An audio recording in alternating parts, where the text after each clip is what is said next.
সকাল 10টার আগেই বনানীর Raintree hotel পরিদর্শনে যান মানবাধিকার কমিশনের গঠিত 5 সদস্যের তদন্ত কমিটির আহ্বায়ক নজরুল ইসলাম ও সদস্য মোহাম্মদ শরীফ উদ্দিন।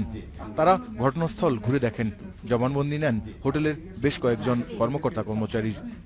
যারা সার্ভ করেছেন তাদেরকে পরিবেশন করেছেন সকলের সাথে কথা বলেছি, আমরা কিছু তথ্য উপাত্ত সংগ্রহ করেছি। আমাদের কাছে প্রাথমিকভাবে এটি মনে হয়েছে যে এখানে মানবাধিকার লঙ্ঘিত হয়েছে বলে প্রাথমিক আমাদের ধারণা হয়েছে।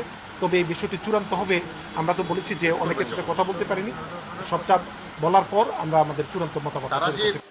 এরপর সকাল 11:30টার দিকে অবৈধভাবে মাদক বিক্রির অভিযোগে রেইনট্রি হোটেলে অভিযান চালায় মাদকদ্রব্য নিয়ন্ত্রণ অধিদপ্তরের একটি দল। তারা হোটেলের রুপটপ, 2টি কক্ষ ও রেস্টুরেন্টে তল্লাশি চালায়।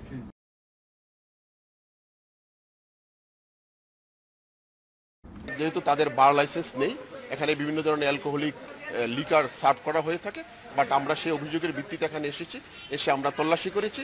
আমরা বিভিন্ন গেস্ট রুমও দেখেছি, বিভিন্ন গেস্টের সাথে আমরা কথা বলেছি, ভিতরে বিভিন্ন জায়গায় আপনারা ছিলেন, আমাদের সাথে আমরা গিয়েছি, আমরা সেই ধরনের কিছু এখানে পাইনি। ধর্ষণের ঘটনার দায় হোটেল কর্তৃপক্ষ এড়াতে পারে কিনা এমন প্রশ্নের জবাবে হোটেলের এই কর্মকর্তা বলেন, ওই দিন অস্বাভাবিক কোনো কিছু তাদের নজরে আসেনি।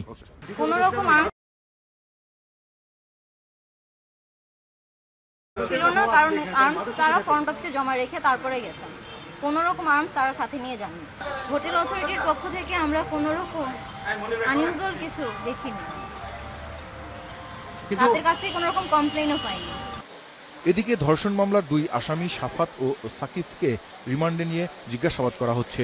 অপর আসামি নাইম আশরাফ ওরফে হালিম, সাফাতের গাড়ি চালক বিল্লাল ও দেহরক্ষী আবুল কালাম আজাদকে এখনও গ্রেপ্তার করতে পারেনি পুলিশ।